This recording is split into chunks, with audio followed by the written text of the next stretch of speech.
परमेश्वर का अति पवित्र नाम का महिमा हो।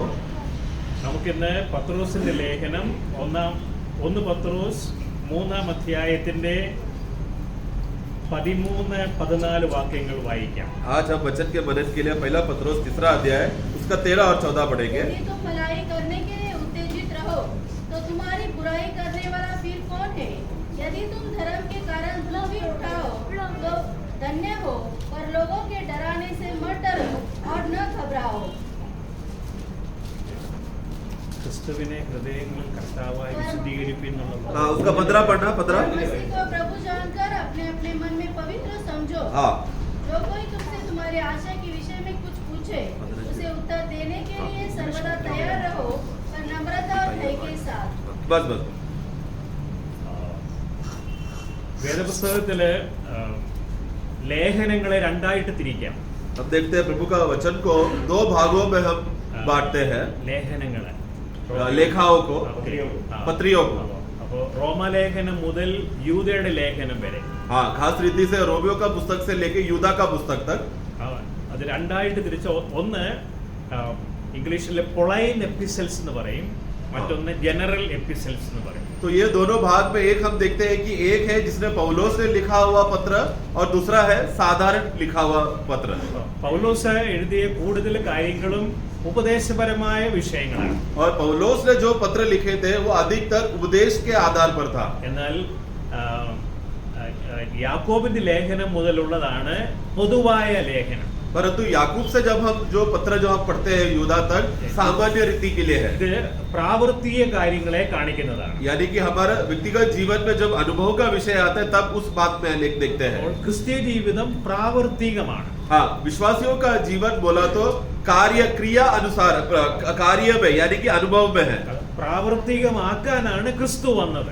और ये बात को हमारा अनुभव में आने के लिए मसीह आया। മനുഷ്യർക്ക് ദൈവത്തെ പ്രസാദിപ്പിച്ചുകൊണ്ട് ജീവിക്കാൻ കഴിയത്തില്ലായിരുന്നു. क्योंकि मनुष्य कभी भी परमेश्वर को प्रसन्न करके पूर्ण रीति से समर्पण करके जिए ऐसा नहीं हो सकता था। അപ്പോൾ റോമർക്ക് എഴുതിയ ലേഖനം 8-ാം അധ്യായത്തിന്റെ 2-ാം വാക്യത്തില് ഉണ്ട്, ന്യായ പ്രമാണത്തിന് കഴിയാഞ്ഞതിനെ സാധിപ്പാനാണ് ദൈവം തന്റെ പുത്രനെ അയച്ചതെന്ന്. रोमियो का पुस्तक उसका 8वां अध्याय उसका वाक्य 3 में जब हम पढ़ते समय में हम देखते हैं कि परमेश्वर ने अपने पुत्र को क्यों भेजा, क्योंकि हम जो हमारा शरीर जो दुर्बल था उस बात को पूरा करने के लिए, व्यवस्था का मार्ग को पूरा करने के लिए परमेश्वर ने अपने पुत्र को भेजा। അപ്പൊ ഇവിടെ പറയുന്നത് നമുക്ക് 13-ാം വാക്യം പറയുന്നത്, 1 പത്രോസിന്റെ ലേഖനം 3-ാം അധ്യായം 13-ാം വാക്യം പറയുന്നത്,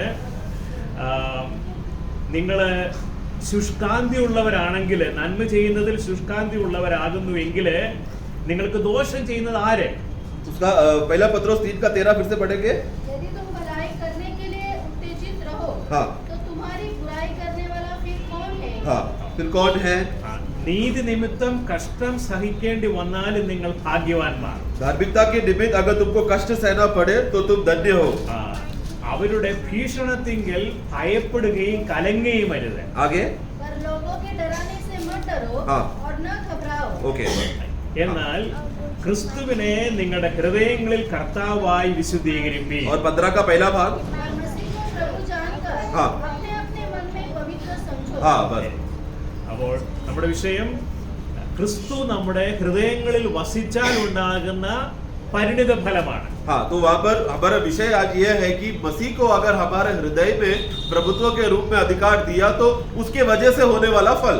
നിങ്ങൾക്ക് എല്ലാവർക്കും അറിയാം ആത്മീയ ഹൃദയം എന്താണെന്ന്. आप सब लोग आत्मिक हृदय क्या है आप जानते हैं. അപ്പോൾ ഇതുപോലെ നമുക്ക് ഒരു ഭൗതിക ഹൃദയ, ഒരു ശാരീരിക ഹൃദയവും ഉണ്ട്. उसी रीति से हमारे पास एक शारीरिक हृदय भी है. നിങ്ങൾക്ക് എല്ലാവർക്കും അറിയാം, ഡോക്ടർ അടുക്കൽ പോയാൽ ആദ്യം स्टेथोस्कोप വെച്ച് പരിശോധിച്ച് നോക്കും. हम देखते हैं कि डॉक्टर के पास जाते हैं, समय में तबीयत खराब है बोलते तो पहले क्या करता है, स्टेथोस्कोप लेकर हमारे हृदय में हार्ट बीट को वो देखता है. രണ്ടാമത് ECG എടുത്ത് നോക്കും. और फिर हम देखते हैं कि वो ECG करता है. ECGയിലും സംശയം തോന്നിയാല് പിന്നീട് എക്കോകാർഡിയ, और ECG पे भी अगर शक होता है तो एकोकार्डियो बोलकर स्कैन करता है. അതിലും ക്ലിയർ ആയില്ലെങ്കിൽ പിന്നെ വേറെ ഒരു ടെസ്റ്റ് ഉണ്ട്, മനുഷ്യനെ നടന്നിട്ടൊരു ടെസ്റ്റ് ഉണ്ടല്ലോ. मशीन में चलकर एक स्कैन करवाता है, वो पता है सर? MRI MRI नहीं, TMT. അടുത്ത ടെസ്റ്റാണ് TMT. उससे भी आगे और पता लगाना है तो TMT नाम का टेस्ट कराया जाता है. അതിലും സംശയം ക്ലിയർ ആയില്ലെങ്കിൽ അടുത്തതാണ് ആൻജിയോഗ്രാം. अगर उसमें भी अगर बात सही नहीं दिखता तो उसके बाद एंजियोग्राम करते हैं. അപ്പോഴാണ് അടുത്തതാണ് ആൻജിയോഗ്രാമിലാണ് നിശ്ചയിക്കുന്നത് ആൻജിയോപ്ലാസ്റ്റി വേണോ വേണ്ടയോ. एंजियोग्राम करने के बाद उसमें डॉक्टर फिर निश्चय करता है कि एंजियोब्लास्ट करना है कि नहीं. ഓക്കെ, ഇങ്ങനെ ഹൃദയത്തിന്റെ പരിശോധനയാണ്. तो ये क्या कर रहा है, इस तरह से हृदय को वो जांच पड़ताल कर रहा है वहां पर. ഇന്ന് നമ്മൾ എല്ലാവരും നമ്മുടെ ആത്മീയ ഹൃദയവും ഈ രീതിയിൽ പരിശോധിക്കണം. उसी रीति से हमारा अपना आत्मिक हृदय के विषय में भी इस रीति से हमें परखना है. ഇവിടെ പത്രോസിന്റെ ലേഖനത്തിൽ പറയുന്നത് 15-ാം വാക്യത്തിൽ പറയുന്നത് നിങ്ങളുടെ ഹൃദയങ്ങളിൽ ക്രിസ്തുവിനെ കർത്താവായി വിശുദ്ധീകരിപ്പീൻ എന്നാണ്. 15 का शुरुआत में हमने क्या पढ़ा, तुम अपने मनों में या अपने हृदयों में मसीह को प्रभु जानकर पवित्र करो. നമ്മുടെ ഹൃദയത്തിൽ കർത്താവ് വിശുദ്ധനാണ്. परमेश्वर तो पवित्र है, പിന്നെ എന്തിനാണ് വിശുദ്ധീകരിക്കാൻ പറയുന്നത്? फिर क्यों हमारे हृदय को पवित्र करो करके कहता है? യേശു കർത്താവിന് നമ്മുടെ ഹൃദയത്തില് പൂർണ്ണമായ അധികാരവും നിയന്ത്രണവും നൽകണം. तो वो उस उद्देश्य में है कि क्योंकि प्रभु को हमारा हृदय में या हमारे जीवन में पूर्ण रीति से अधिकार चाहिए. ഇന്നലെ നമ്മൾ ചിന്തിച്ചു ദൈവം ആകാശത്തെയും ഭൂമിയെ സൃഷ്ടിച്ചു. कल हमने देखा कि परमेश्वर ने आकाशों और भूमि को बनाया മനുഷ്യൻ ഒരു ആത്മാവിനെയും സൃഷ്ടിച്ചു. और मनुष्य को एक आत्मा भी दिया.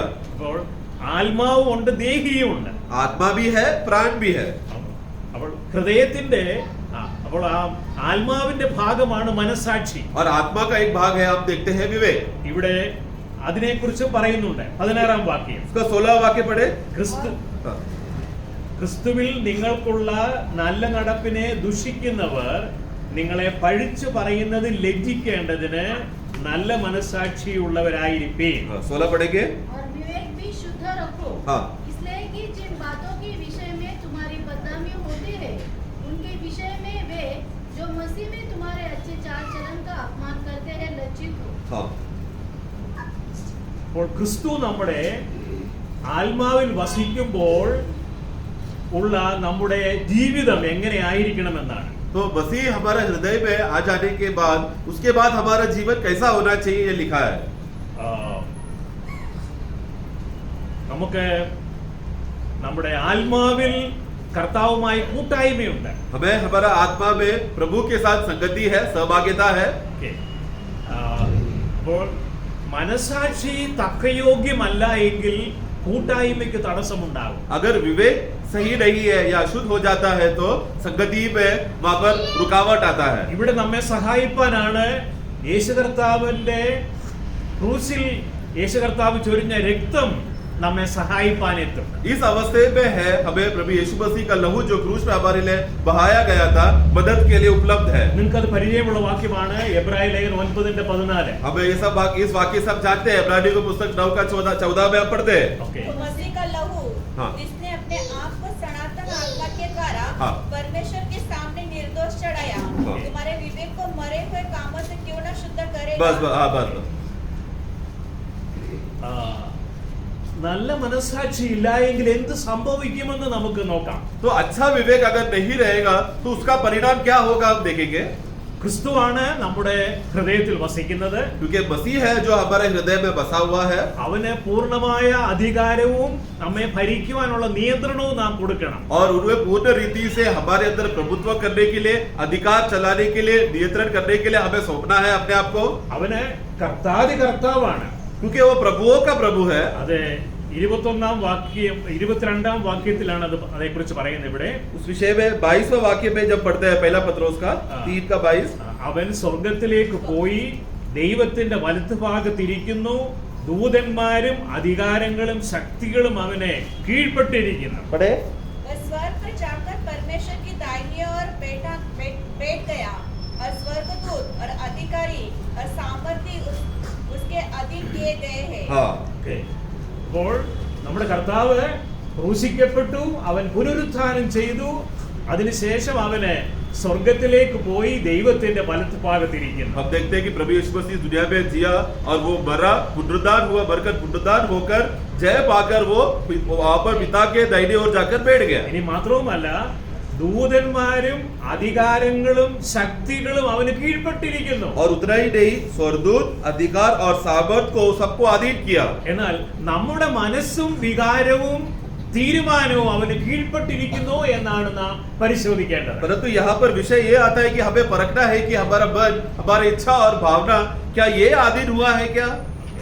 ഡോക്ടർ സ്റ്റെതസ്കോപ്പ് കൊണ്ട് പരിശോധിച്ചാൽ ചെറിയൊരു പരിശോധന നടക്കത്തുള്ളൂ. अगर डॉक्टर ने अगर सिर्फ स्टेथोस्कोप लेकर दिल में अगर रखा तो एक छोटा रीति से वो जांच पड़ताल कर सकता है. എന്നാൽ ശരിയായ പരിശോധന നടക്കുന്നതാണ് ആൻജിയോഗ്രാം. परंतु और अधिक उत्तम से सही रीति से अगर क्या क्या बातें मालूम पड़ना है तो एंजियोग्राम करता है. ഹൃദയത്തിന്റെ ശരിയായ അവസ്ഥ അപ്പോഴാണ് മനസ്സിലാകുന്നത്. तब हृदय का असली अवस्था, सही अवस्था क्या है तब मालूम पड़ता है. ഇന്ന് രാത്രി നമ്മളും നമ്മുടെ ഹൃദയത്തെ ഒന്ന് തുറക്കണം. इसी रीति से आज हमें अपना हृदय को हमें खोलना है. അപ്പൊ ഇവിടെ നമ്മുടെ ഹൃദയത്തിൽ വസിക്കുന്ന ക്രിസ്തു സകലത്തിനു മേലും അധികാരമുള്ളവനാണെന്ന് നാം കാണണം. हमें ये बात को देखना है और समझना और जानना है कि हमारे हृदय में बसा हुआ मसीह उसे सब बातों को अपना अधीन करके रखा है. ഇവിടെ നമ്മെ വഞ്ചിക്കാൻ ലോകത്തിൽ ഒരുവനുണ്ട്. और हमें धोखा देने के लिए एक जन है संसार में. ഇതിന് പരിചയമുള്ള ഒരു സംഭവം വേദപുസ്തകത്തിലുണ്ട്. इसका एक पहचान का एक वाक्य हम देखते हैं.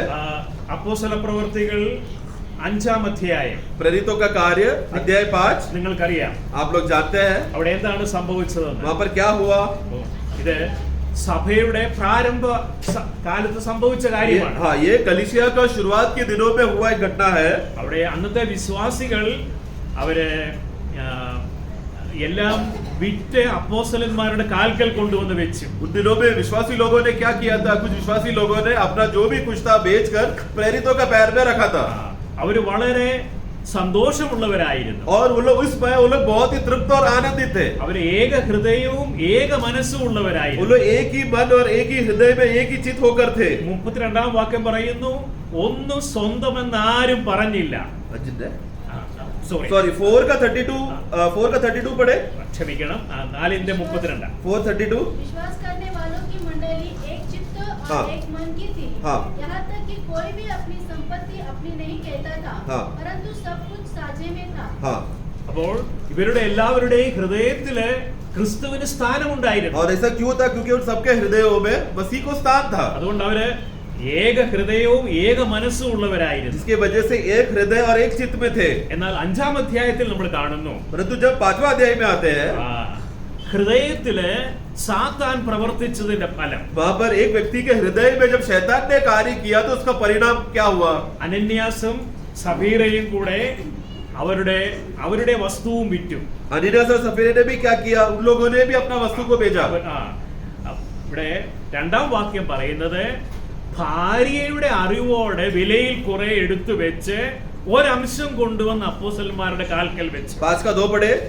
और उसके दाम में से कुछ रख छोड़ा. हाँ. और यह बात उसकी पत्नी भी जानती थी. हाँ. और उसका एक भाग लेकर प्रेरितों के पाँव के आगे रख दिया. 3-ാം വാക്യം ശ്രദ്ധിക്കണം. तीसरा वाक्य को ध्यान से समझना. ഇവിടെ പത്രോസ് ചോദിക്കുന്ന ഒരു ചോദ്യമുണ്ട്. पत्रोस वहां पर एक सवाल पूछता है. അനന്യാസെ പരിശുദ്ധാത്മാവിനോട് വ്യാജം കാണിപ്പാനും നിലത്തിന്റെ വിലയിൽ കുറെ എടുത്തു വെപ്പാനും സാത്താൻ നിന്റെ ഹൃദയം കൈവശമാക്കിയത് എന്ത്? 3 पढ़े. पतरस ने कहा, हे हनन्याह, शैतान ने तेरे मन में ये बात क्यों डाली? हाँ। तू पवित्र आत्मा से झूठ बोले और भूमि के दाम में से कुछ रख छोड़े.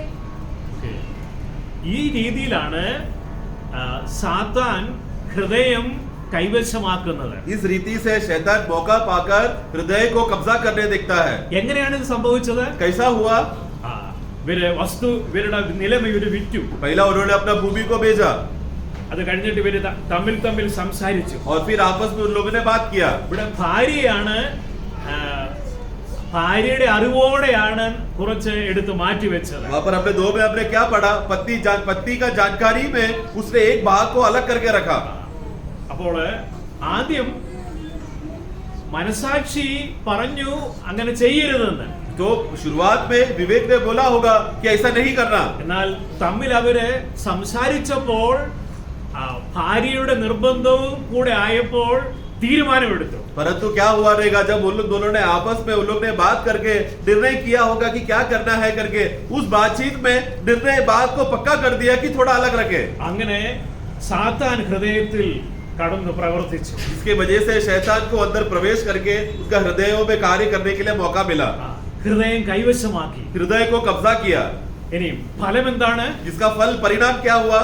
അവരുടെ മരണം. उनका दोनों का मृत्यु हो गया. രണ്ടുപേരുടെയും മരണമാണ്. दोनों वहां पर मर गए. പ്രിയമുള്ളവരെ, स्नेह प्रियो, നാം വിശ്വാസികളാണ്. हम विश्वासी है. നമുക്ക് നമ്മുടെ ഉള്ളിൽ വസിക്കാൻ ക്രിസ്തുവിനെ നൽകിയിട്ടുണ്ട്. हमें अपना हृदय में बसने के लिए मसीह का अवस्था, मसीह हमारे अंदर बसा हुआ है. എന്നാൽ ലോകത്തിൽ പല കാര്യങ്ങളും നമുക്കുണ്ട്. परंतु उसी समय में संसार में बहुत सी बातें हैं हमारा. നമുക്ക് ഭൗതികമായ പല കാര്യങ്ങളുമുണ്ട്. हमें संसार का बहुत सी चीजें हम लोग ने रखा है. ഇതിനോട് ഇടപെടുമ്പോൾ നമ്മുടെ മനസ്സാക്ഷി എങ്ങനെ പ്രവർത്തിക്കുന്നു എന്നുള്ളത് വളരെ പ്രധാനപ്പെട്ട കാര്യമാണ്. तो जब संसारिक की चीजों से हम लोग जब मुठभेड़ करते समय में, उसके साथ कार्य करके लेन देन करते समय में, उस समय में हमारा विवेक का अवस्था क्या है ये हमें देखना है. നമ്മുടെ മനസ്സാക്ഷി പല നിലയിലുണ്ട്. हमारे विवेक अलग अलग अवस्था में रहता है.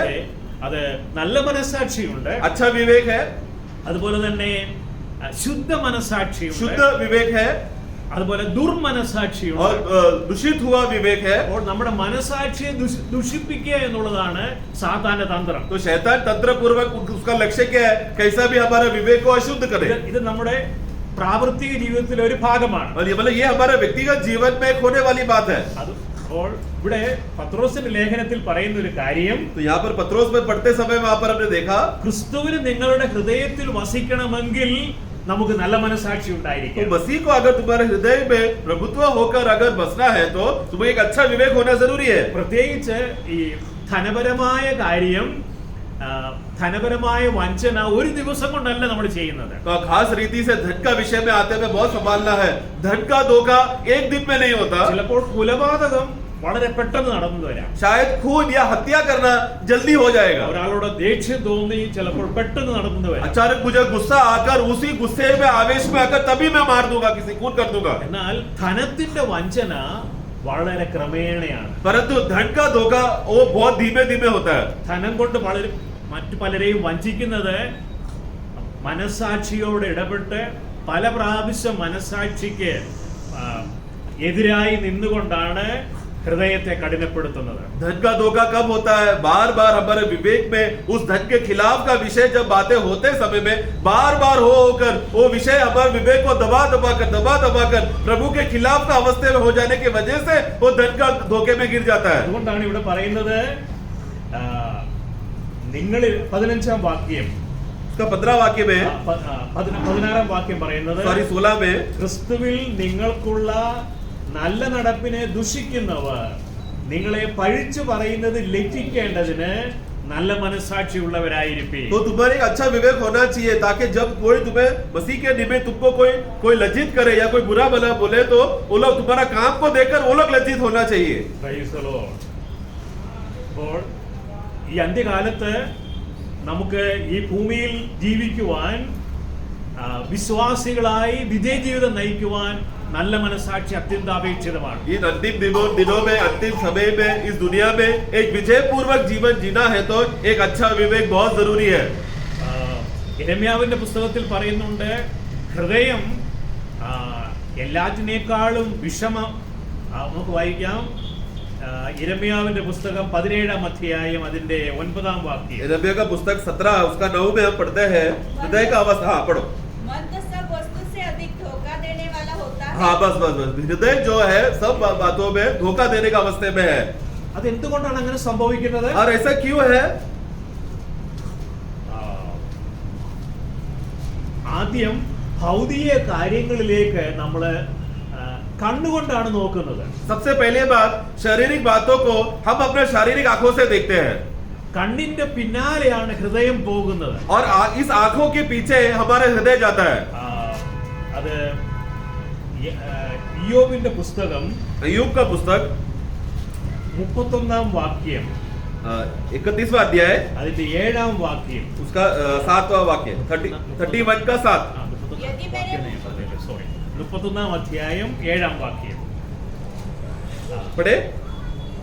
31 का 7 अय्यूब, यदि मेरे पग मार्ग से बहक गए तो मेरा मन तेरी आंखों की देखी चाल चला हो, हाँ। या मेरे हाथों को कुछ कलंक लगा हो। हाँ बस बस बस। ഓക്കേ. അപ്പോൾ ക്രിസ്ത്യ ജീവിതം ഒരു പോരാട്ടമാണ്. तो मसीह जीवन बोला तो एक युद्ध भूमि में है. ക്രിസ്തു നമ്മുടെ ആത്മാവിലുണ്ട്, मसीह हमारा आत्मा में है അല്ലെങ്കിൽ നമ്മുടെ ഹൃദയത്തിലുണ്ട്. या फिर हमारे हृदय में है. ഹൃദയത്തിന്റെ കാര്യം നിങ്ങൾ കൂടുതൽ പറയണ്ടല്ലോ, हृदय के बारे में ज्यादा बोलने का जरूरत नहीं है, അറിയാമല്ലോ. क्योंकि आप लोग जानते हैं നമ്മുടെ മനസ്സ്, വികാരം, ഇച്ഛ, മനസാക്ഷി, हमारा मन, इच्छा, भावना और विवेक, പിന്നെ കൂട്ടായ്മയും ഉണ്ട്. जिसमें हमें और आत्मा में एक भाग है संगति. അപ്പോൾ ക്രിസ്തുവിനോടുള്ള കൂട്ടായ്മ പുലർത്താൻ നല്ല മനസാക്ഷി ഇല്ല എങ്കിൽ കൂട്ടായ്മ നഷ്ടപ്പെട്ടു പോകും. अगर मसीह के साथ मेरा जो रिश्ता है, मेरा संगति है, अगर अच्छे रीति से अगर मुझे चलाना है तो एक अच्छा विवेक होना जरूरी है. ഇവിടാണ് നമ്മുടെ കണ്ണ്. तो यहाँ पर है हमारा आँख का विषय देखते നമ്മുടെ समय. കണ്ണ് ലോകത്തിലുള്ള കാര്യങ്ങളെ കാണും. हमारा आँख हमेशा संसार की बातों में नजर घुमाता है. അപ്പോൾ ഹൃദയത്തിൽ ക്രിസ്തു ഉണ്ട്, हृदय में मसीह है കണ്ണുകൊണ്ട് നമ്മൾ ലോകത്തിലുള്ള കാര്യങ്ങളെ കാണും. और उसी समय में आंखों से हम संसार की बातों को देखते हैं. അനന്യാസിനും സഫീറയ്ക്കും അതാണ് സംഭവിച്ചത്. अनन्यास और सफेरे का जीवन में भी ऐसे ही हुआ. അവരെ സാത്താൻ വഞ്ചിക്കാൻ കാരണമായത് അവരെ ഭൗതിക കാര്യത്തോട് അവർക്ക് താല്പര്യമുണ്ടായിരുന്നു. तो अनन्यास और सफेरा को इस तरह का प्रभु के खिलाफ कार्य करने का अवस्था क्यों था? क्योंकि उनके मन में संसार की बातों को कमाने के लिए या संसार में मन लगाने का अवस्था था. എങ്ങനെയാണ് സാത്താൻ നമ്മെ വഞ്ചിക്കുന്നത്? शैतान कैसा हमें धोखा देता है? നമ്മുടെ കണ്ണിന്റെ പിന്നാലെ ഹൃദയം പോകും. हमारे आंखों के पीछे हमारा हृदय भी चले जाता है. അപ്പോൾ കണ്ണ്, ഹൃദയം, इस तरह आंख और हृदय ये इसमें एक रिश्ता है. ഇവിടെ യാക്കോബ് പറയുകയാണ് എന്റെ ഹൃദയം കണ്ണിന്റെ പിന്നാലെ പോയില്ല. हाँ, तो यहाँ पर अय्यूब ने यहाँ पर क्या कहा? साथ मेरा आंख इस तरह मेरा हृदय आंख के पीछे नहीं गया. അത്രമാത്രം തന്റെ കണ്ണുമായിട്ട് ഒരു നിയമമുള്ളവനായിരുന്നു ഇയ്യോബ്. मतलब इतना उसने अपने आंखों के साथ वो वाचा बांधकर हृदय के साथ रखा था. നമുക്ക് രാത്രിയില് നമ്മെ തന്നെ ഒന്ന് പരിശോധിക്കാം. हमें इस बात का विषय में हम अपने आप को परखें. ECG കൊണ്ട് പരിശോധിക്കാം. जैसा ECG में शारीरिक रीति से करते हैं उसी रीति से आत्मा में भी करें. ഓക്കേ, നമ്മുടെ കണ്ണ് പോയ സ്ഥലത്തേക്ക് നമ്മുടെ ഹൃദയം പോയിട്ടുണ്ടോ? क्या हमारा आंखें जहां जगह पर भी गया देखा, क्या हमारा दिल भी उधर गया क्या? ഒരു ഉദാഹരണം ഇങ്ങനെയാണ്. एक उदाहरण बोले बताया तो അബ്രഹാമും ലോത്തും കൂടെ യാത്ര ചെയ്യുക. जब अब्राहम और लोत वो लोग जब यात्रा कर रहे थे ഉൽപ്പത്തി പുസ്തകത്തില്, उत्पत्ति का पुस्तक में, അപ്പോൾ രണ്ടുപേരുടെ ഇടയന്മാര് തമ്മിൽ വഴക്കുണ്ടായി. और दोनों के चरवाओं के बीच में झगड़ा हुआ. ഉൽപ്പത്തി പുസ്തകം 13-ാം അധ്യായം 13 अध्याय, उत्पत्ति का पुस्तक 13 अध्याय 7वां वाक्य से. ഓക്കെ, അപ്പോൾ അബ്രഹാം പറഞ്ഞു നമ്മുടെ സഹോദരന്മാരല്ലേ. तो अब्राहम तो झगड़े के बाद वहां पर वो क्या बोल रहा है 8 में, ऐसा हम क्यों कर रहे हैं? हम तो भाई लोग है ना. നമ്മള് നീ ഇടത്തോട്ടാണെങ്കിൽ ഞാൻ വലത്തോട്ട് तो പോയിക്കോളാം. अगर तू दाया जा रहा तो मैं बाया जाऊंगा.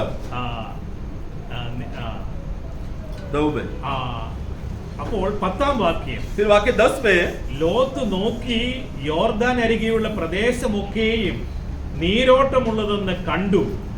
10 पढ़े. तब लूत ने आंखें उठाकर हाँ. यरदन नदी के पास वाली सारी तराई को देखा हाँ. कि वह सब सींची हुई है. हाँ बस बस बस बस. ഓക്കെ, 12-ാം വാക്യം, फिर 12 वाक्य में, അബ്രാം കനാൻ ദേശത്ത് പാർത്തു, ലോത്ത് ആ പ്രദേശത്തിലെ പട്ടണങ്ങളിൽ പാർത്ത് സോദോം വരെ കൂടാരം നീക്കി അടിച്ചു. 12 पढ़े. अब्राम कनान देश में रहा, पर लूत उस तराई के नगरों में रहने लगा और अपना तंबू सदोम के निकट खड़ा किया. हाँ, ഇതുപോലെ പ്രാവർത്തിക ജീവിതത്തിൽ നമുക്കും സംഭവിക്കാം. तो इसी तरह हमारा व्यक्तिगत जीवन में भी अनुभव में ऐसा हो सकता है. നമ്മുടെ അയൽവക്കത്ത് ഉള്ളവരുമായിട്ട് സംഭവിക്കാം, हमारा पड़ोसी के साथ हो सकता है, നമ്മുടെ വീട്ടിലുള്ള സഹോദരങ്ങളുമായിട്ട് हमारे സംഭവിക്കാം. घर के भाइयों के साथ हो सकता है. ഓക്കെ, കേരളത്തില് അപ്പൻ മകനെ കൊല്ലുന്നു, മകൻ അപ്പനെ കൊല്ലുന്നു, ഇങ്ങനെയുള്ള സംഭവം केरला में तो ये आम बात है, पिता अपना बेटे को मारता है जायदाद के लिए और बेटा अपना पिता को मारता है जायदाद के लिए. ഇവിടെ മഹാരാഷ്ട്രയിൽ അങ്ങനെയൊന്നും ഇല്ല കേട്ടോ. महाराष्ट्र में ऐसा मैंने नहीं सुना है. ഓക്കെ, അപ്പോൾ ഇതെന്തിനാ?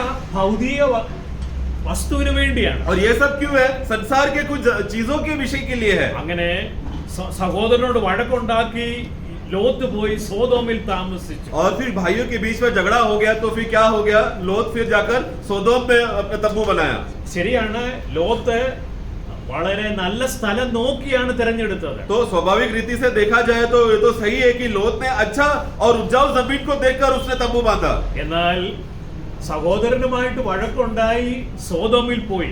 और भाई के साथ झगड़ा करके वो सोदोम चला गया. നിങ്ങൾക്കറിയാം സോദോമിന് എന്ത് സംഭവിച്ചു എന്ന്. और फिर आगे हम जानते हैं सोदोम के साथ क्या हुआ. സോദോമിനെ ദൈവം അഗ്നി ഇറക്കി നശിപ്പിച്ചു. सोदोम को प्रभु ने आग वहां पर बरसाकर नाश किया, न्याय किया. അത് വളരെ നല്ലൊരു ഉദാഹരണമാണ്. और एक बहुत अच्छा उदाहरण है वो. എന്നിട്ട് കർത്താവ് പറയുകയാണ്, ലോത്തിന്റെ ഭാര്യയെ നിങ്ങൾ ഓർത്തുകൊള്ളണം. और ये बात को प्रभु हमें कहता है कि लूत की पत्नी को तुम याद करो. ഓക്കേ.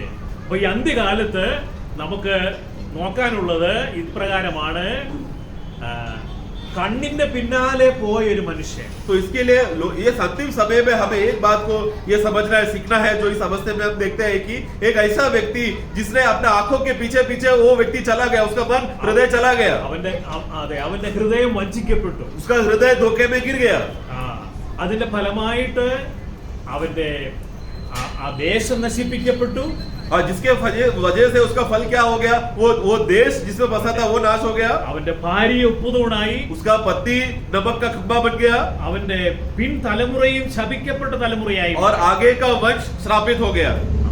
അപ്പോൾ നമ്മുടെ ഹൃദയത്തില് നമ്മള് കർത്താവിനെ വിശുദ്ധീകരിക്കുക. इसलिए हमें अपने हृदय में मसीह को पवित्र ठहराकर हृदय में उनको प्रभु रखना है. ഈ കർത്താവിന് എവിടെയെല്ലാം ഭരണം ഉണ്ടെന്ന് ഞാൻ നേരത്തെ പറഞ്ഞു. मैं पहला कहा ना, हमारे प्रभु को कहाँ पर अधिकार है. നമുക്കൊന്നുകൂടെ നോക്കാം അത്. वही पहला पत्रोस 3 अध्याय में फिर से हम देखेंगे आखिरी भाग में. അവന് ഈ കർത്താവിന് സ്വർഗത്തിലെ വലിയ ഭരണമുണ്ട്. स्वर्ग में उनका बहुत बड़ा अधिकार है. അവന് ദൂതന്മാരുടെ മേൽ അധികാരമുണ്ട്. स्वर्गदूतों के ऊपर अधिकार है. അതുപോലെ തന്നെ സ്വർഗത്തിലെ അധികാരങ്ങളും ശക്തികളും എല്ലാം അവന് കീഴ്പ്പെട്ടിരിക്കുന്നു. और स्वर्ग का अधिकार और सामर्थ्य सब उसके नीचे अधीन है. ഈ കർത്താവിന് നമ്മുടെ ഹൃദയത്തിൽ എത്രമാത്രം സ്വാധീനമുണ്ട്. परंतु ये प्रभु को हमारा हृदय में वो कितना कार्य करता है. ഓക്കേ. നമ്മുടെ കണ്ണിന്റെ പിന്നാലെയാണ് നമ്മുടെ ഹൃദയം പോകുന്നത്. क्या हमारा आँख के पीछे हमारा हृदय जाता है क्या. അതോ നമ്മുടെ കർത്താവിന്റെ തിരുമുഖത്തേക്കാണ് നമ്മുടെ നോട്ടം. या फिर हमारा नजर हमेशा प्रभु की ओर है. നമുക്കൊന്ന് പരിശോധിക്കാം. हमें ये बात को जांचे. ഇത് പ്രാവർത്തിക ക്രിസ്ത്യ ജീവിതമാണ്. मतलब ये एक विश्वासी के जीवन में अनुभव होने वाली बात है. എന്നാൽ ഇങ്ങനെ വഞ്ചിക്കപ്പെട്ട വേറൊരു വ്യക്തിയും പഴയ നിയമത്തിൽ നമുക്ക് കാണാം. पुराने नियम में हम और एक व्यक्ति को देखते हैं जो इस रीति से धोखा में गिरा. ഓക്കേ. സഭാപ്രസംഗിയിലെ सभा उपदेश 1-ാം അധ്യായം पहला अध्याय एक्लीसियास्टिक्स.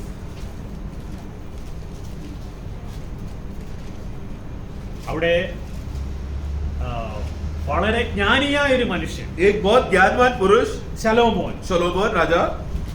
അവന് ജ്ഞാനി മാത്രമല്ല സമ്പന്നനുമായിരുന്നു. वो सिर्फ ज्ञानवान ही था, उतना ही नहीं बहुत धनी भी था. ഓക്കേ. ഈ ആടുമാടുകളും ബഹുസമ്പത്തും ഉണ്ടായിരുന്നു. और उसको गाय बैल पशु ये सब का बहुत धन और वो सब का ज्यादा मात्रा में था. 2-ാം അധ്യായം 8-ാം വാക്യത്തിൽ അങ്ങനെ പറയുന്നു. 2:8 में पढ़ते हैं. पढ़े.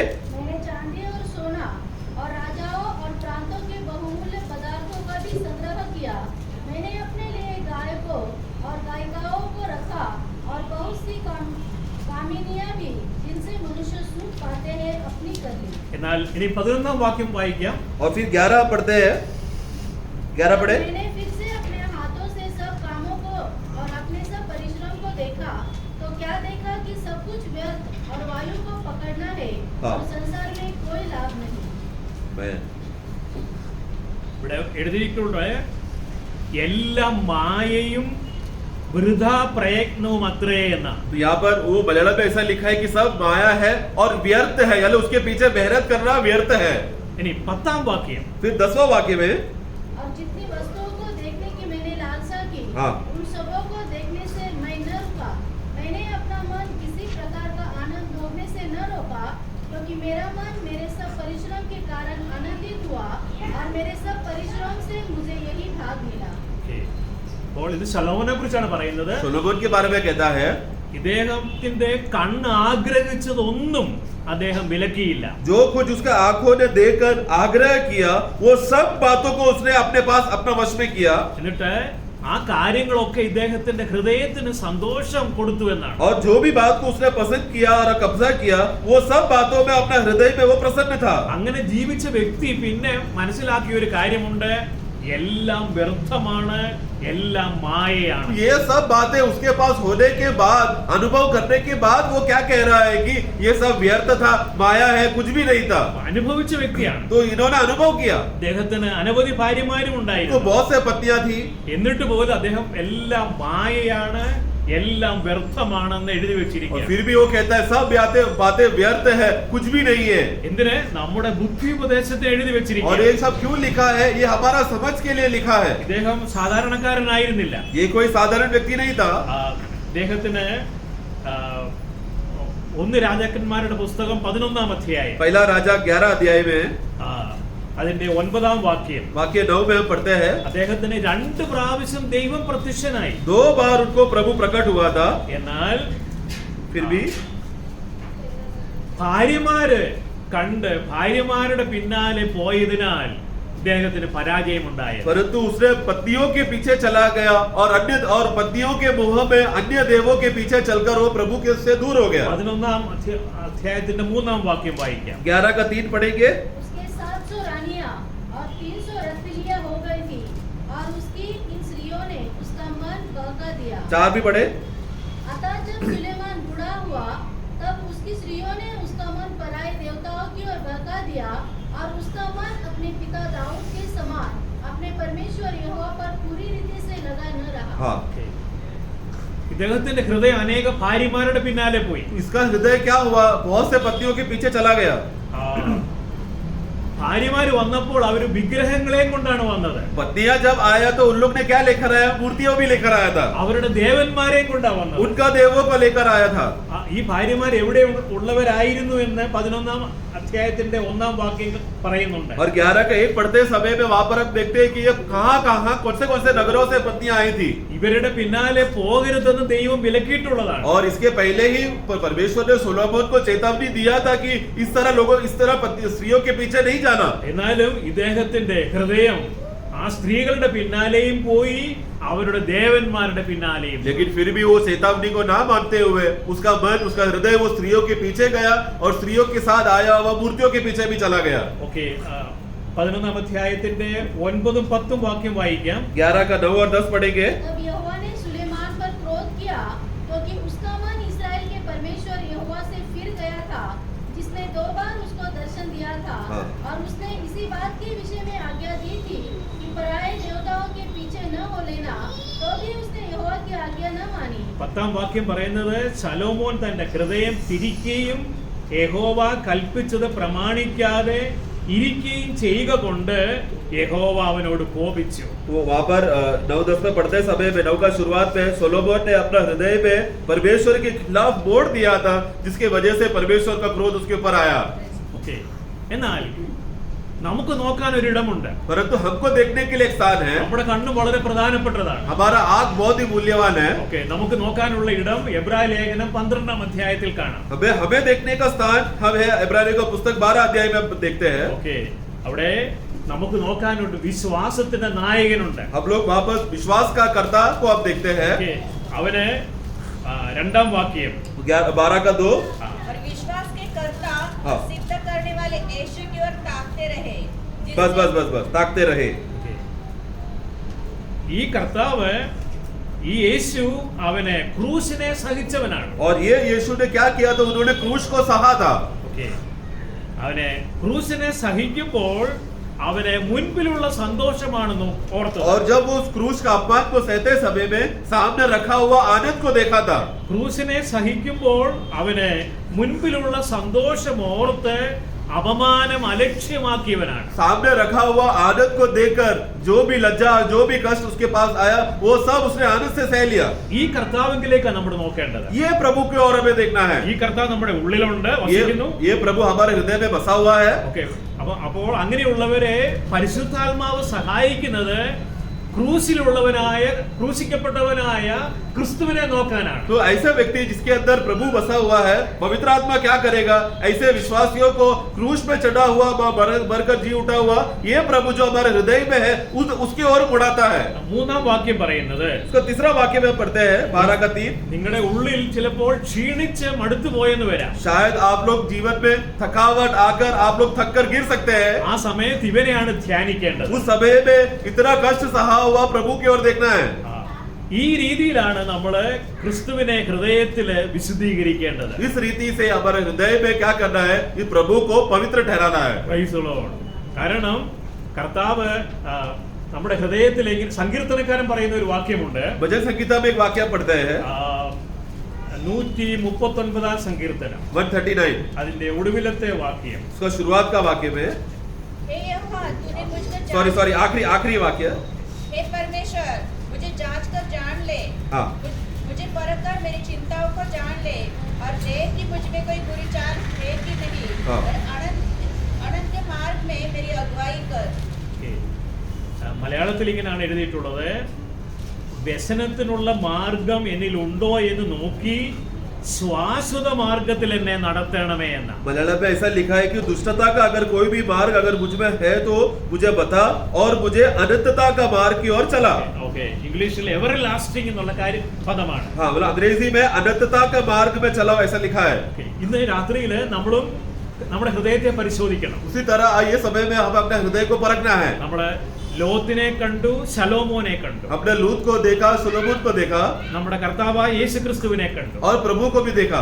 ഓക്കെ, യേശു കർത്താവ് ക്രൂശിൽ ആയിരുന്നപ്പോൾ അവൻ മുൻപിലുള്ള സന്തോഷമാണ് ഓർത്തത്. हमें प्रभु जब क्रूस में रहते समय में सामने रखा हुआ आनंद को देखा था. അതുപോലെ നാമും കഷ്ടതയിലൂടെയും പ്രയാസത്തിലൂടെയും പോകുമ്പോൾ നമ്മുടെ ഹൃദയത്തെ നാം പരിശോധിക്കണം. तो उसी तरह हम भी जब कष्ट और व्याकुलता से हम जाते समय में अपने हृदय को परखना है. 139 സങ്കീർത്തനത്തിന്റെ 23 വാക്യം പറയുന്നത്, कोई 139 का 23 में हम पढ़ते हैं. ദൈവമേ എന്റെ ഹൃദയത്തെ ഒന്ന് ശോധന ചെയ്യാൻ. हाँ, पढ़ना. हे परमेश्वर, मुझे जांच कर जान ले. हाँ. मुझे परख कर मेरी चिंताओं को जान ले. हाँ. ഓക്കെ, അതെ, എന്നെ പരീക്ഷിച്ച് എന്റെ നിലവുകളെ അറിയണം. हाँ, और मेरे परीक्षा कर, मुझे परख कर देख मेरे हृदय का अंदर का ताव का अवस्था क्या है. എന്നിട്ട് എന്നെ ശ്വാശ്വതമായ മാർഗത്തിൽ നടത്തണം. और मुझे अनंतता के मार्ग में तू मुझे चला. വ്യസനത്തിലുള്ള മാർഗം എന്നിൽ ഉണ്ടോ എന്ന് നോക്കണം. दुष्टता का कोई भी मार्ग मुझ में है क्या? ये बात तो देखकर दिखा. ഈ രീതിയിലാണ് നാം ഹൃദയത്തെ പരിശോധിക്കേണ്ടത്. इस रीति से हम अपने हृदय को परखना है. ഇന്നലെ നമ്മൾ ചിന്തിക്കുകയുണ്ടായി, അതായത് കാണുന്നത് ഒക്കെയും താൽക്കാലികമാണ്. हमने क्या देखा था? जो बात दिखता है वो थोड़े समय के लिए है കാണാത്തതാണ് നിത്യം. और जो बात नहीं दिखता वो अनंतता का है. ഓക്കെ, നാം കർത്താവിൽ വിശ്വസിക്കുന്നവരാണ്. हम लोग प्रभु पर विश्वास करने वाले लोग हैं. യേശു കർത്താവിന്റെ മരണത്തിൽ നാം വിശ്വസിക്കുന്നു. यीशु मसीह के मृत्यु पर हम विश्वास करते हैं. അവന്റെ പുനരുത്ഥാനത്തിൽ നാം വിശ്വസിക്കുന്നു. उनके पुनरुत्थान पर हम विश्वास करते हैं. അത് നമ്മൾ സ്നാനത്തിലൂടെ വെളിപ്പെടുത്തി. और वो बपतिस्मा के द्वारा वो अपने बाहर प्रकट किया. അങ്ങനെയുള്ളവരോട് പൗലോസ് കൊലോസ്യ ലേഖനത്തിൽ ഇങ്ങനെയാണ് ചോദിക്കുന്നത്. ऐसे विश्वासियों से पौलुस से कहता है 3 അധ്യായത്തിന്റെ 1 വാക്യം, 3 का 1. अतः जब तुम मसीह के साथ जिलाए गए तो स्वर्गीय वस्तुओं की खोज में रहो, जहाँ मसीह विद्यमान है और परमेश्वर की दाहिनी ओर बैठा है. രണ്ടാം വാക്യം പറയുന്നത്, और दूसरा वाक्य में कहता है ഭൂമിയിലുള്ളതല്ല, भूमि की बातों पर नहीं, ഉയരത്തിലുള്ളത് തന്നെ ചിന്തിപ്പി. जो ऊपर की ओर है वहां पर तुम सोच कर मन रखो. നമ്മൾ 139 സങ്കീർത്തനത്തിൽ കണ്ടു, ശ്വാശ്വതമായ കാര്യങ്ങളിലാണ് സങ്കീർത്തനക്കാരൻ നടക്കാൻ तो ആഗ്രഹിക്കുന്നത്. हम 139 भजन संगीता में हमने क्या पढ़ा था? हे प्रभु तू अनंतता का उस मार्ग में तू मुझे चला करके वो भजन संगीता लिखने वाले का आग्रह था. അതുപോലെ തന്നെ ഭൂമിയിലുള്ളതല്ല, ഉയരത്തിലുള്ളത് ചിന്തിപ്പാനാണ്. उसी तरह भूमि में रहते समय में भूमि की बातें नहीं बल्कि ऊंचाई की ओर जो स्वर्ग की बातों पे मन लगाने के लिए कहता है. നമ്മുടെ കണ്ണ് നമ്മെ വഞ്ചിക്കും. क्योंकि हमारा आंख हमें धोखा दे सकता है. നമ്മൾ ചിന്തിച്ചു, ശലോമോനെ വഞ്ചിച്ചത് അവന്റെ കണ്ണായിരുന്നു. हमने देखा सोलोमन ने जो भी चीज देखा वो सब उसने लिया, उसका आंख ने उसको धोखा दिया. അവന്റെ ഹൃദയം അതിന്റെ പിന്നാലെ പോയി. और वो जो भी चीज को देखा उसका हृदय उसके पीछे गया. അങ്ങനെ അവന് ദൈവത്തിന്റെ കോപത്തിന് പാത്രമായി മാറി. जिसके वजह से वो परमेश्वर का क्रोध का कटोरा बन गया. ലോത്തിന്റെയും സംഭവം നമ്മൾ കാണുകയുണ്ടായി. लूत का जीवन का अनुभव भी हमने देखा. എന്നാൽ ഇവിടെ പറയുന്ന ഒരു കാര്യം ഉയരത്തിലുള്ളത് ചിന്തിപ്പി. परंतु यहाँ पर आप क्या देखते हैं कि ऊपर की बातों पर मन लगाओ. ഇന്നലെ നമ്മൾ ചിന്തിക്കുകയുണ്ടായി, ദൈവം സ്വർഗ്ഗങ്ങളും ഭൂമിയുമാണ് സൃഷ്ടിച്ചത്. कल हमने देखा था परमेश्वर ने स्वर्गों को और भूमि को बनाया. സ്വർഗ്ഗത്തിലുള്ളത് നിത്യമാണ്. स्वर्ग की बातें अनंतता का है അതാണ് ഉയരത്തിലുള്ളത്. और वो ऊंचाई के ऊपर की ओर का है. എന്നാൽ ഭൂമിയിലുള്ളത് നശിച്ചു പോകുന്നതാണ്. परंतु भूमि की बातें नाश होने वाली बातें हैं. അപ്പോൾ നമ്മുടെ ഹൃദയം ഏതിന്റെ പിന്നാലെയാണ് പോകുന്നത്? परंतु हमारा हृदय किसके पीछे जाता है? നമ്മുടെ കണ്ണ് പോകുമ്പോൾ അതിന്റെ പിന്നാലെ ഹൃദയവും പോകാൻ സാധ്യതയുണ്ട്. क्योंकि हमारा आंख एक बार जिसकी ओर नजर रखता है उसी के पीछे पीछे हमारा हृदय भी जा सकता है. ഇവിടാണ് നമ്മുടെ ഇച്ഛാശക്തി പ്രവർത്തിപ്പിക്കേണ്ടത്. यहाँ पर हमारा इच्छा को देखना है. നമ്മുടെ തീരുമാനം, मतलब हम लोग जो निर्णय लेता है ഏത് വേണം, क्या आपको चाहिए എന്നുള്ളത്. ഇവിടെയാണ് അപ്പോൾ നാം ഈ ഭൂമിയിലുള്ള വസ്തുക്കളെ സ്നേഹിക്കുന്നുവോ അതോ ഇതിന്റെ സൃഷ്ടിതാവിനെ സ്നേഹിക്കുന്നു? तो असले हम लोग ये भूमि की बातों के लिए हम मन लगाते हैं या पसंद करते हैं, या जो सृष्टि करता है जिसने सबको बनाया वो सृष्टिकर्ता के पीछे बन जाता है क्या? ഇന്നലെ നമ്മൾ ചിന്തിച്ചില്ലേ, നമ്മളെ സ്നേഹിച്ചവൻ, हमने देखा था जिन्होंने हमसे प्रेम किया, നമുക്കായി സ്വന്തം പുത്രനെ നൽകിയവൻ, जिन्होंने हमारे लिए अपने खुद का पुत्रों को हमारे लिए दे दिया, ആ പുത്രനോടുകൂടെ എല്ലാം നൽകാമെന്ന് നമുക്ക് ഉറപ്പ് തന്നിട്ടുള്ളവൻ, और अगर पुत्रों को भी दिया है तो उसके साथ साथ बाकी सब बातें भी उद्धार के विषय में देगा करके ऐसा बात का शपथ दिया. നമുക്ക് ഹൃദയം തുറന്ന് പരിശോധിക്കാം. इसलिए हृदय खोलकर परखे നമ്മുടെ സ്നേഹം ഈ ഭൂമിയിലുള്ള നശിച്ചു പോകുന്ന കാര്യങ്ങളോടാണോ അതോ ഉയരത്തിലുള്ള तो കാര്യങ്ങളോടാണോ? हमारा हृदय क्या ये संसार की नाशवान होने वाले चीजों में है क्या या फिर स्वर्गीय बातों में है? ഇതിന് नल्लोരു ഉദാഹരണമാണ് എസ്തേർ. एस्तेर इसका एक अच्छा उदाहरण है. എസ്തേർ രാജാവിന്റെ സന്നിധിയിൽ പോവുകയാണ്. एस्तेर अभी वो राजा को सामने जा रही है. അപ്പോൾ അവൾ പോകുന്നത് അവൾക്ക് രാജ്ഞിയായ പദവി ലഭിക്കേണ്ടതിന് വേണ്ടിയാണ്. और वो क्यों वहां पर जा रही है? रानी का पदवी के विषय में है वो. അപ്പോൾ അവളോട് രാജധാനിയിലെ ഷണ്ണൻ ഒരു കാര്യം പറഞ്ഞു. तो वहां पर खोजे ने उसको एक बात कहता है. പ്രകാരമാണത്.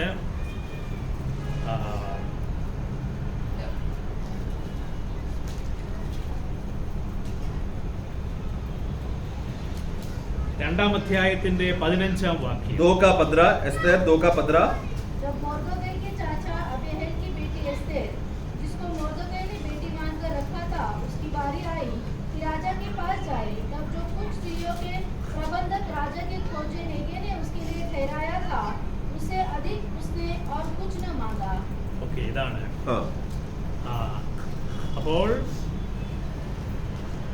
രാജാവിന്റെ ഷണ്ണനും അന്തഃപുര പാലകനുമായ ഹേഗായി പറഞ്ഞത് മാത്രമല്ലാതെ അവൾ ഒന്നും ചോദിച്ചില്ല. तो वो जो खोजे ने उसने एस्तेर के लिए क्या क्या बातें वहां पर रखा था उसको रानी बनने के विषय में, उस बात को छोड़ो वो और अधिक कुछ भी आग्रह नहीं किया. ഓക്കേ, 13-ാം വാക്യം നോക്ക്. वाक्य 13 में पढ़ते हैं. ഓരോ യുവതിക്കും രാജസന്നിധിയിൽ ചെല്ലും അന്തഃപുരത്തിൽ നിന്ന് രാജധാനിയോളം തന്നോട് കൂടെ കൊണ്ടുപോകേണ്ടതിന് അവൾ ചോദിക്കുന്ന സകലവും അവൾക്ക് കൊടുക്കും. 13 पढ़े. इस प्रकार से वह कन्या जब राजा के पास जाती थी, तब जो कुछ वह चाहती थी कि रनवास से राजभवन में ले जाए, वह उसको दिया जाता था. അന്തഃപുരത്തിൽ നിന്ന് ഓരോ സ്ത്രീകളെ രാജാവ് വിളിക്കും. तो वहां पर अंदर के कमरे से राजा एक एक स्त्रियों को बुलाता है. അപ്പോൾ അവൾ ചോദിക്കുന്നതെല്ലാം അവൾക്ക് വേണമെങ്കിൽ കൊണ്ടുപോകാം. और उस समय में उसने जो भी चीज मांगा है वो सब वो लेकर जा सकती है. അതായിരുന്നു പതിവ്. वो था स्वाभाविक रीति से चलने वाला रीति उधर का. എന്നാൽ എസ്തേർ ഒരു കാര്യം ചെയ്തു. परंतु एस्तेर ने एक काम किया. എസ്തേർ അവിടെ പോയത് രാജ്ഞിയാകാൻ വേണ്ടിയാണ്. एस्तेर वहां पर रानी बनने के लिए जा रही थी. രാജാവിന്റെ ഭാര്യയാകാൻ വേണ്ടിയാണ്. मतलब राजा का पत्नी बनने के लिए जा रही അവൾ थी. രാജാവിനെ സ്നേഹിച്ചു. और वो राजा से प्रेम किया. അപ്പോൾ രാജകൊട്ടാരത്തിലെ വസ്തുക്കളെക്കാൾ കൂടുതലായി അവൾ സ്നേഹിച്ചത് രാജാവിനെയാണ്. तो राजमहल में और राजा के महल के आजू बाजू में जो भी वस्तु है उसको पसंद नहीं किया, बल्कि स्वयं राजा को पसंद किया. താൽക്കാലികമായി ചില കാര്യങ്ങൾ കൊണ്ടുപോകാൻ വേണ്ടിയല്ല അവള് ഒരുങ്ങിയത്. तो कुछ क्षण भर की चीजों के लिए या कुछ ही देर तक टिकने वाला बातों को मन रखने के लिए नहीं वो वहां पर गई थी. അവൾക്കറിയാം ഞാന് രാജാവിന്റെ ഭാര്യയായി മാറിയാൽ, क्योंकि वो जानती थी अगर राजा का पत्नी बन गई, ഈ സാധനങ്ങൾ മാത്രമല്ല രാജാവിനുള്ളതെല്ലാം എന്റേതാകാൻ പോവുകയാണ്. तो सिर्फ ये वस्तुएं जो यहाँ पर दिख रहा है सिर्फ उतना ही नहीं, बल्कि राजा के पास जो भी कुछ है वो सब मुझे मिलेगा. Praise the Lord. ഇതുപോലെ ഒരു ചിന്തയാണ് നമ്മയും ഭരിക്കേണ്ടത്. इस तरह का विचार हमें भी प्रभुत्व करना है. നിങ്ങൾക്കറിയാമോ, നാം കർത്താവിനോട് കൂടെ ഈ ഭൂമിയിൽ 1000 കൊല്ലം വാഴേണ്ടവരാണ്. क्या आप लोग जानते हैं क्या हम लोग सब लोग मसीह के साथ 1000 वर्ष राज करने वाले हैं. നമുക്ക് നിത്യതയുണ്ട്. हमें अनंतता भी है. उसके बाद അത് കൂടാതെ ഈ ഭൂമിയിൽ 1000 ആണ്ട് വാഴ്ചയും. तो अनंतता के अलावा हम लोग 1000 वर्ष प्रभु के साथ राज्य भी करेंगे. നാം ഈ ഭൂമിയെ വാഴേണ്ടവരാണ്. हम लोग इस भूमि पर राज करने वाले लोग हैं. നമ്മെ വാഴാൻ വേണ്ടിയാണ് ദൈവം സൃഷ്ടിച്ചത്. हमें इस दुनिया पर राज करने के लिए, हुकूमत करने के लिए प्रभु ने हमें सृष्टि किया है. പാപം നിമിത്തമാണ് മനുഷ്യൻ ആ വാഴ്ച നഷ്ടപ്പെട്ടത്. परंतु पाप के कारण हम वो अधिकार को खो बैठा. എന്നാൽ ക്രിസ്തു വന്നത് നമുക്ക് അധികാരം തിരികെ തരാനാണ്. परंतु मसीह इसीलिए वापस आया ताकि वो अधिकार वापस हमें मिल सके. ക്രിസ്തുവിനുള്ളവരെല്ലാം ചേർന്ന് 1000 കൊല്ലം ഈ ഭൂമിയെ വാഴും. और मसीह के साथ जितने भी लोग हैं वो लोग सब लोग 1000 साल प्रभु के साथ राज करेंगे. ഇങ്ങനെയുള്ള പദവിയാണ് നമുക്ക് ദൈവം നിശ്ചയിച്ചിട്ടുള്ളത്. इस तरह का पदवी प्रभु ने निर्णय करके रखा है. എന്നാൽ സാത്താൻ താൽക്കാലികമായിട്ടാണ് ഈ ഭൂമിയെ കയ്യിലെടുത്തേക്കുന്നത്. परंतु शैतान ने कुछ समयों के लिए उसने भूमि को अपने पास कब्जे में रखा है. അങ്ങനെ സർവ ലോകവും ദുഷ്ടന്റെ അധീനതയിലാണ്. जिसमें हम पढ़ते हैं कि सारा संसार दुष्ट के अधीन में है. അങ്ങനെ യോഹന്നാന്റെ ലേഖനത്തിൽ അങ്ങനെ പറയുന്നുണ്ട്. 1 യോഹന്നാൻ 5-ാം അധ്യായത്തിന്റെ पहला यूहन्ना 5 का സർവ്വലോകവും 19वां वाक्य. हम जानते हैं हाँ. कि हम परमेश्वर से हैं हाँ. और सारा संसार वो दुष्ट के वश में पड़ा है. हाँ. ഓക്കേ. അപ്പൊ നോക്കണം, ഈ സാത്താന്റെ കൈവശമാണ് ഈ ഭൂമി. यानी कि शैतान के हाथ पर है अभी ये सारा भूमि, ഈ ലോകം. ये संसार. അവന് ഈ ഭൂമിയിലെ കാര്യങ്ങൾ കാണിച്ചാണ് നമ്മുടെ കർത്താവിനെ പോലും വശീകരിച്ചത്. उन्होंने ये भूमि की बातें दिखाकर ही तो प्रभु को अपने ओर खींचने का कोशिश किया था. സർവ്വലോകം ഈ ദുഷ്ടന്റെ അധീനതയിലാണ്. और ये संसार का सभी बातें उसके उस दुष्ट के अधीन पर है, उसके अधिकार में है. എന്നാൽ യേശു കർത്താവ് വരും. परंतु प्रभु आएगा. അവന് ദുഷ്ടന്റെ അധീനതയിൽ നിന്ന് ഈ ഭൂമിയെ വാഴുവാനായി, തന്റെ ജനത്തിന് വാഴുവാനായി വേർതിരിക്കും. परंतु ये जब प्रभु वापस आएगा, दुष्ट के अधीन में रहने वाला सभी भूमि की बातों को वो दुष्ट को हराकर वो सभी बातों को अपने वश में कर 1000 वर्ष ये प्रभु के विश्वासी लोग उस पर राज्य करने के लिए वो अपने और अधिकार में लाएगा. Praise the Lord. Praise the Lord. അപ്പോൾ നാം ക്രൂശിലേക്ക് നോക്കുമ്പോൾ ഒരു കാര്യം നമുക്ക് കർത്താവ് കാണിച്ചു തരും. इसलिए क्रूज की ओर देखते समय में प्रभु हमें एक बात दिखाता है. ഗലാത്യ ലേഖനം 6-ാം അധ്യായം गलतियों का पुस्तक उसका अध्याय 6 അതിന്റെ 14-ാം വാക്യം. 6-14. ऐसा हो कि मैं अन्य किसी बात का घमंड करूं, केवल हमारे प्रभु यीशु मसीह के क्रूस का, जिसके द्वारा संसार मेरी दृष्टि में और मैं संसार की दृष्टि में क्रूस पर चढ़ाया गया. അപ്പോൾ നമ്മുടെ വിഷയം, നമ്മുടെ കണ്ണ് നമ്മളെ വഞ്ചിക്കരുത്. तो हमारा विषय क्या था? हमारा आंखें हमें धोखा ना दे. നമ്മുടെ കണ്ണിന്റെ പിന്നാലെ നമ്മുടെ ഹൃദയം പോകരുത്. हमारे आंखों के पीछे हमारा हृदय नहीं जाना चाहिए. അങ്ങനെ പോയവരുടെ അനുഭവം നമ്മൾ കണ്ടു. ऐसे जाने वाले लोगों का अवस्था क्या था आपने देखा. എന്നിട്ട് നാം നോക്കേണ്ടത് വിശ്വാസത്തിന്റെ നായകനാണ്. परंतु हमें किसको देखना है? विश्वास के कर्ता को देखना है. ഈ കർത്താവ് എന്തിനാണ് സ്വർഗം വിട്ട് വന്നത്? प्रभु ने क्यों स्वर्ग छोड़कर आया? നഷ്ടപ്പെട്ടു പോയ വാഴ്ച തന്റെ ജനത്തിന് തിരികെ നൽകാനാണ്. जो प्रभु के लोगों ने अपना अधिकार खो बैठा था वो अधिकार वापस लौटाने के लिए. ഓക്കേ, അത് ആർക്കാണ് കിട്ടുന്നത് അറിയാമോ? और वो किन लोगों को मिलेगा? ഇവിടെ പറയുന്നത് എനിക്കോ നമ്മുടെ കർത്താവായ യേശുക്രിസ്തുവിന്റെ ക്രൂശിലല്ലാതെ പ്രശംസിപ്പാൻ ഇടവരരുത്. वहाँ पर पौलुस कहता है कि मुझे वहाँ पर क्रूस के अलावा और कोई भी बात पर मैं प्रशंसा करूं, ऐसा अवस्था ना हो. അവനാൽ ലോകം എനിക്കും ഞാൻ ലോകത്തിനും ക്രൂശിക്കപ്പെട്ടിരിക്കുന്നു. क्योंकि मैं सिर्फ क्रूस पर ही घमंड करूंगा, क्योंकि उनके द्वारा मैं संसार के लिए और संसार मेरे लिए मर चुका है. ലോകം നമ്മളെ വഞ്ചിക്കും. संसार आकर मुझे धोखा देगा. നമ്മുടെ കണ്ണിനെ ആകർഷിക്കും. हमारा आंखों को आकर्षण करने देखेगा. നമ്മുടെ ഹൃദയം അതിന്റെ പിന്നാലെ പോകാം. और हमारा हृदय उसके बातों के पीछे जा सकता है. എന്നാൽ നാം ക്രൂശിലേക്ക് നോക്കുമ്പോൾ അവിടെ ഒരു കാര്യമുണ്ട്. परंतु जब क्रूस की ओर मैं देखूंगा तो वहाँ पर एक बात है, ഒരു വെളിപ്പാടുണ്ട്. एक प्रकटीकरण है. എനിക്കും ലോകത്തിന് ഇടയ്ക്ക് ക്രൂശ് ഉണ്ട്. मुझे और संसार के बीच में क्रूस है. യേശുക്രിസ്തുവിന്റെ ക്രൂശ് എന്നെയും ലോകത്തെയും കൂടെ വേർപെടുത്തിയിരിക്കുകയാണ്.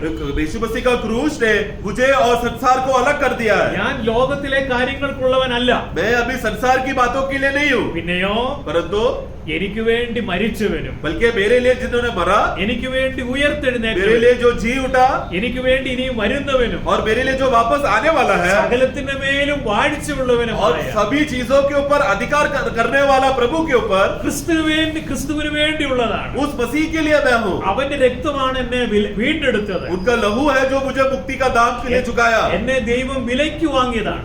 प्रभु ने मुझे मूल दाम देकर मुझे खरीदा. ഞാൻ അവനുള്ളവനാണ്. मैं प्रभु का हूँ. Praise the Lord. Praise the Lord. ഇനി നമ്മുടെ ഹൃദയം പരിശോധിക്കുമ്പോൾ ഇങ്ങനെ വേണം. इसलिए आप जब हृदय को परखते समय में हमें एक बात देखना है. ഒന്നുകൂടെ നമുക്ക് ആഴമായി നമ്മുടെ ഹൃദയത്തെ നോക്കാം. हम आओ और गहराई से अपने हृदय को देखें. നമ്മുടെ ഹൃദയത്തെ ഇങ്ങനെ പരിശോധിക്കാം. हमें हृदय को इस तरह से परखे. അതിങ്ങനെയാണ് ലൂക്കോസിന്റെ സുവിശേഷം 24-ാം അധ്യായം. लूका का पुस्तक 24वां अध्याय, लूक 24. യേശു കർത്താവ് ഉയർത്തെഴുന്നേറ്റ ദിവസം, प्रभु जिस दिन पुनरुद्धार हुआ, യേശു കർത്താവ് ഒരു ചിലരുടെ കൂടെ യാത്ര ചെയ്തു. प्रभु हम देखते हैं कि 2 चेलों के साथ वो यात्रा किया. അതായത്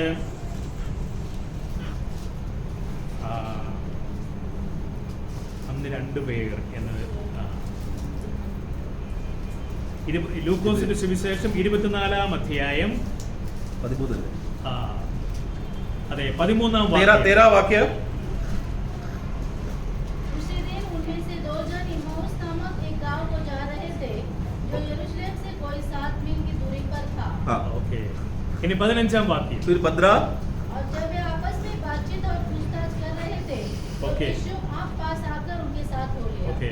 2 പേർ എമ്മൗസിലേക്ക് പോവുകയാണ്. 2 लोग एमेउस की ओर यात्रा कर रहे थे. കർത്താവ് അവരുടെ കൂടെ പോയി. प्रभु भी उनके साथ चला. പുനരുത്ഥാനം ചെയ്ത ക്രിസ്തുവാണ്. पुनरुद्धार हुआ प्रभु है ये. ഈ കർത്താവിനെ അവർ മനസ്സിലാക്കിയില്ല. ये प्रभु को लोग पहचान नहीं पाए. എന്നാൽ അവരുടെ കൂടെ പോയി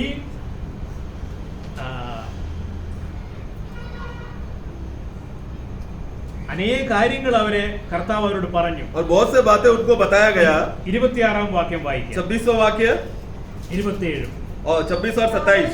क्या आवश्यक न था कि मसीह यह दुख उठाकर अपनी महिमा में प्रवेश करे? तब उसने मूसा से और सब भविष्यवक्ताओं से आरंभ करके सारे पवित्र शास्त्र में से अपने विषय में लिखी बातों का अर्थ उन्हें समझा दिया. ഓക്കേ. 29-ാം വാക്യത്തില് 29 में കർത്താവിനെ അവരുടെ കൂടെ പാർക്കാനായിട്ട് വിളിച്ചു. उन्होंने फिर प्रभु को अपने पास रहने के लिए जबरदस्ती किया. 30-ാം വാക്യം അവരുമായിട്ട് ഭക്ഷണത്തിനിരുന്നു. और 30 में आप पढ़ते कि वो प्रभु के साथ खाना खाया. അപ്പം എടുത്ത് നുറുക്കി. और रोटी लेकर जब तोड़ा അപ്പോൾ അവരുടെ കണ്ണു തുറന്നു. तब उनकी आंखें खुला. ഇനിയും അപ്പോൾ അവർ തമ്മിൽ പറഞ്ഞൊരു കാര്യമുണ്ട്. तब उन्होंने आपस में एक बात कहा था. 32-ാം വാക്യം നോക്കിയാട്ടെ. 32 में उन्होंने आपस में कहा, जब वह मार्ग में हमसे बातें करता था और पवित्र शास्त्र का अर्थ हमें समझाता था तो क्या हमारे मन में उत्तेजना न उत्पन्न हुई? Praise the Lord. നോക്കണം. അതായത് ദൈവം നമ്മോട് സംസാരിക്കുമ്പോൾ, तो जब प्रभु हमसे बात करेगा, തിരുവെഴുത്തുകളെ തെളിയിച്ചു തരുമ്പോൾ, वचन का अर्थ को जब बताते रहेगा, നമ്മുടെ ഹൃദയം നമ്മുടെ ഉള്ളിൽ കത്തിക്കൊണ്ടിരിക്കുന്ന അനുഭവമുണ്ടോ? तभी उस समय में हमारा हृदय हमारे अंदर उत्तेजना से या एक जलने का अवस्था में होता है क्या? ഇങ്ങനെ ഒരു ആൻജിയോഗ്രാമാണ് നാം ചെയ്യേണ്ടത്. इस रीति का एक एंजियोग्राम का परीक्षा परखना हमारा करना है. ദൈവത്തിന്റെ വചനം നമ്മൾ കേൾക്കുമ്പോൾ, जब प्रभु का वचन को हम सुनते हैं, കർത്താവ് നമ്മോട് സംസാരിക്കുന്നതായിട്ട് നമുക്ക് അനുഭവപ്പെടുന്നുണ്ടോ? क्या प्रभु हमसे बात कर रहे हैं करके ऐसा अनुभव होता है क्या? തിരുവെഴുത്ത് തെളിയിച്ചു തരുമ്പോൾ, तो परमेश्वर का वचन का अर्थ को जब बता के देते समय में നമ്മുടെ ഹൃദയം നമ്മുടെ ഉള്ളിൽ കത്തിക്കൊണ്ടിരിക്കുന്ന അനുഭവമുണ്ടോ? क्या हमारा हृदय जलन से उत्तेजना में हो रहा है क्या? ഇതാണ് നമ്മൾ അവനെ സ്നേഹിക്കുന്നുണ്ടോ ഇല്ലയോ എന്നുള്ളതിന്റെ അർത്ഥം. इसी का मतलब है कि हम उसे प्रेम कर रहे हैं क्या नहीं. Praise the Lord. ഇങ്ങനെ ഈ രീതിയിലാണ് നമ്മുടെ ഹൃദയത്തെ നാം പരിശോധിക്കേണ്ടത്. इस रीति से हम अपने हृदय को परखना है. Praise the Lord. പ്രിയമുള്ളവരെ, നമ്മൾ ജീവിക്കുന്ന ഈ കാലഘട്ടം അന്ത്യനിമിഷങ്ങളാണ്. क्योंकि हे प्रियो, हम लोग अभी अंतिम समय में जी रहे हैं. അതുകൊണ്ടാണ് നമുക്ക് ഹൃദയത്തിന്റെ പരിശോധന ആവശ്യമായിരിക്കുന്നത്. इसलिए हृदय को परखना बहुत जरूरी है. നമ്മുടെ കർത്താവിനെ നാം അതിന് അനുവദിക്കണം. इसके लिए हमें प्रभु को हमारे हृदय में कार्य करने के लिए अनुमति देना है. പരിശുദ്ധാത്മാവിനെ അനുവദിക്കണം. पवित्र आत्मा को अनुमति देना है. നമ്മുടെ മനസാക്ഷി എങ്ങനെ ഇരിക്കുന്നു? हमारे विवेक का अवस्था कैसा है? മനസാക്ഷിയെ നമ്മൾ വഞ്ചിക്കുന്നുണ്ടോ? क्या अपना विवेक को धोखा दे रहे हैं क्या? അങ്ങനെയുള്ള ധനമാണോ നമ്മുടെ കൈവശമുള്ളത്?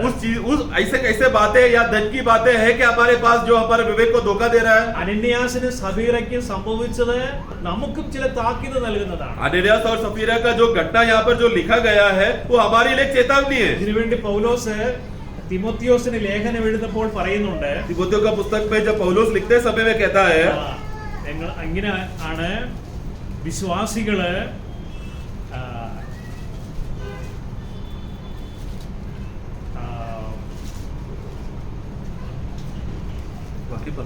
അതായത്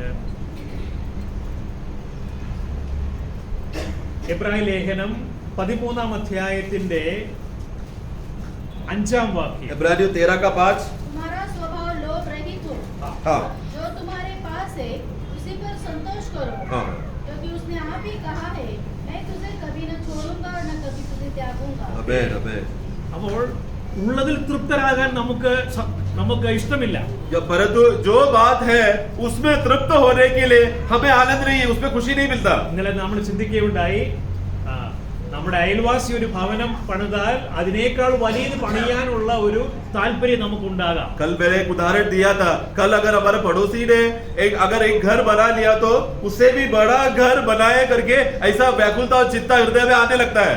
ഉള്ളതിൽ നമ്മൾ തൃപ്തരാകണം. परंतु जो है उसमें तृप्त होना चाहिए. നമ്മുടെ കണ്ണൊരിക്കലും തൃപ്തമാകത്തില്ല. परंतु हमारा आँख कभी तृप्त नहीं होता. സദൃശവാദത്തിലുണ്ട്, കണ്ണിന് ഒരിക്കലും തൃപ്തി വരത്തില്ല. नीति वचन में पढ़ते हैं कि आँख कभी भी तृप्त नहीं रहता. അപ്പോൾ കണ്ണ് പോകുന്നതിന്റെ പിന്നാലെ ഹൃദയവും പോകും. और जिधर हमारा आँख जाता है वहां पर भी हमारा हृदय भी जाता है. എന്നാൽ ഉള്ളതിൽ തൃപ്തരായാൽ കർത്താവ് അങ്ങനെയുള്ളവരെ കൈവിടത്തില്ല. परंतु जिसमें जो बातें हैं उसमें अगर तुम लोग तृप्त हो तो ऐसे लोगों को प्रभु कभी नहीं छोड़ेगा और त्यागेगा. അത് കർത്താവിന്റെ ഒരു വാഗ്ദത്തമാണ്. वो प्रभु का एक प्रतिज्ञा है. ഞാൻ നിന്നെ ഒരു നാളും കൈവിടുകയില്ല, ഉപേക്ഷിക്കുകയുമില്ല. मैं तुमको कभी नहीं छोड़ूंगा, कभी नहीं त्यागूंगा. 6-ാം വാക്യം. और उसका 6 में हम पढ़ते हैं, ആകയാൽ കർത്താവ് എനിക്ക് തുണ, तो प्रभु मेरा सहायक है, ഞാൻ പേടിക്കുകയില്ല. मैं नहीं डरूंगा. മനുഷ്യൻ എന്നോട് എന്ത് ചെയ്യും मनुष्य मेरे खिलाफ क्या कर सकता എന്ന് है? നമുക്ക് ധൈര്യത്തോടെ പറയാം. ऐसा हम लोग धैर्य से कह सकते हैं. Praise the Lord. Praise the Lord. ഈ അന്ത്യകാലത്ത് നമുക്ക് ഈ മനോഭാവമാണ് ഉണ്ടായിരിക്കേണ്ടത്. अंतिम समय में इस तरह का मनोभावना होना चाहिए. ലോത്തിന്റെ കാര്യം കണ്ടു, लोत का बात को देखा, ശലോമോന്റെ കാര്യം നമ്മൾ കണ്ടു. सोलोमन का बात को देखा. അവരെ വഞ്ചിച്ചു. उनके आंखों ने उनको धोखा दिया ഒന്നും അവർക്ക് ലാഭകരമായി തീർന്നില്ല. और वो धोखा के बाद जो भी चीज उन लोग पाया वो उन लोग को लाभ नहीं हुआ. എന്നാൽ എസ്തേറിനെ കണ്ണു വഞ്ചിച്ചില്ല. परंतु एस्तेर की आंखों ने उसको धोखा नहीं दिया, കാരണം അവൾ വസ്തുക്കളെക്കാൾ കൂടുതൽ സ്നേഹിച്ചത് രാജാവിനെയായി. क्योंकि वो वस्तुओं और चीजों से ज्यादा राजा से प्रेम किया.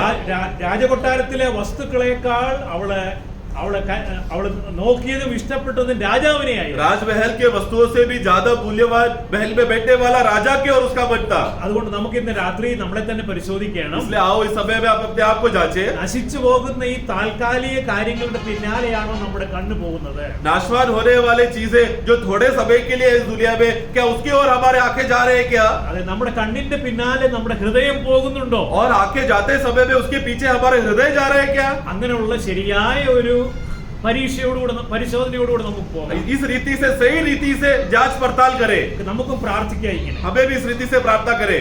പ്രാർത്ഥന ഇങ്ങനെയാണ്. 139-ാം സങ്കീർത്തനത്തിന്റെ ഒടുവിലത്തെ വാക്യം. जो हमने 139 भजन संगीता का आखिरी वाक्य में हमने जो पढ़ा था, ദൈവമേ, എന്റെ ഹൃദയത്തെ നീ പരിശോധിക്കണം. हे प्रभु तू मेरे हृदय को जांच. വ്യസനത്തിലുള്ള മാർഗം എന്നിൽ ഉണ്ടോ എന്ന് നോക്കണം.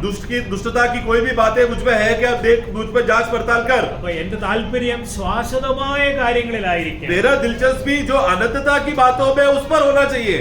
നിങ്ങൾ ആശ വെച്ചിട്ടുള്ളത് താൽക്കാലികമായ കാര്യത്തിലാണോ അതോ ശാശ്വതമായ तो കാര്യത്തിൽ? इसलिए आप लोग ने किस बात पर आशा रखा है? जो कुछ देर के लिए है, थोड़े समय के लिए है, बाद में चला जाएगा हवा के बाबत, उस बातों पे है, या सदा टिकने वाला अनंतता की बातों पर है? ക്രൂശിൽ മരിച്ചവനും പുനരുത്ഥാനം ചെയ്ത ക്രിസ്തുവിലാണോ क्रूस पे मरकर पुनरुत्थानित हुआ प्रभु यीशु मसीह के और हमारा मन है क्या? അതോ ഈ ലോകത്തിന്റെ പ്രഭുവായവനിലാണോ? या फिर ये जगत का ईश्वर जो ये जगत को कब्जा करके रखा है उसके और हमारा मन है? ആ സാത്താൻ നമ്മെ വഞ്ചിക്കും. शैतान हमें धोखा देगा. നമ്മൾ കണ്ടു, അനന്യാസിനെയും സഫീറയും വഞ്ചിച്ചത് हम സാത്താനായിരുന്നു. देखते हैं अनन्यास और सफीरा को धोखा किसने दिया? शैतान ने दिया. സാത്താൻ അവരുടെ ഹൃദയം കൈവശപ്പെടുത്തി. शैतान ने उनके हृदय को कब्जा किया. ഈ രീതിയിൽ നമ്മുടെ ഹൃദയത്തെ കൈവശപ്പെടുത്തുവാൻ സാത്താൻ എല്ലായ്പ്പോഴും ശ്രമിക്കും. और इस रीति से शैतान हमारे हृदय को भी कब्जा करने के लिए हमेशा वो कोशिश में है. എന്നും ശ്രമിക്കും. रोज कोशिश करता है. ആരെയും വഞ്ചിക്കും. किसी को भी धोखा दे सकता है. നമുക്കതുകൊണ്ട് സൂക്ഷ്മതയുള്ളവരായിരിക്കും. इसलिए हम लोग सावधान रहे. ഓക്കെ, കർത്താവിന്റെ വചനം നമ്മോട് ഇടപെടുമ്പോൾ जब प्रभु का वचन हमारे अंदर कार्य करेगा, എമ്മോസിലേക്ക് പോയ ആ ശിഷ്യന്മാരുടെ ഉള്ളിൽ അവരുടെ ഉള്ളു വചനം കേട്ടപ്പോൾ കത്തിക്കൊണ്ടിരുന്നു. जैसा एमेउस पे चलने वाले चेलों का मन जब प्रभु वचन बोलते समय में उनका हृदय जल रहा था, उत्तेजना से भर रहा था. അത് കർത്താവും അവരും കൂടെ ഒന്നായിരുന്നത് കൊണ്ടാണ്. वो क्यों हुआ? क्योंकि प्रभु भी उनके साथ एक था इसके लिए. നമുക്ക് അതുപോലെ കർത്താവിനോട് ഒന്നായിരിക്കാം. इसलिए हम भी प्रभु के साथ एक हो जाए. അവൻ നമ്മെ സ്നേഹിച്ചവനാണ്. वो हमसे प्रेम करता है. നമുക്കായി ക്രൂശിൽ മരിച്ചവനാണ്. हमसे क्रूस पे, हमारे लिए क्रूस पर मरा है. നമുക്കായി അവസാനത്തുള്ളി രക്തം വരെയും നൽകിയവനാണ്. और यहाँ तक कि हमारे लिए आखिरी बूंद लहू भी उन्होंने बहाया. ഈ വണ്ണം നമ്മെ സ്നേഹിച്ചവനെയാണ് നമ്മുടെ ഹൃദയത്തിൽ സ്ഥാനം കൊടുക്കേണ്ടത്. इस रीति से हमसे प्रेम करने वाला प्रभु को हम स्थान दें. അവനെ നമുക്ക് കർത്താവായി ഹൃദയത്തിൽ വിശുദ്ധീകരിക്കാം. उनको हमारे हृदय में प्रभु मानकर हमारे हृदय में पवित्र करें. ദൈവം നമ്മെ സഹായിക്കും. प्रभु हम सबको सहायता करे.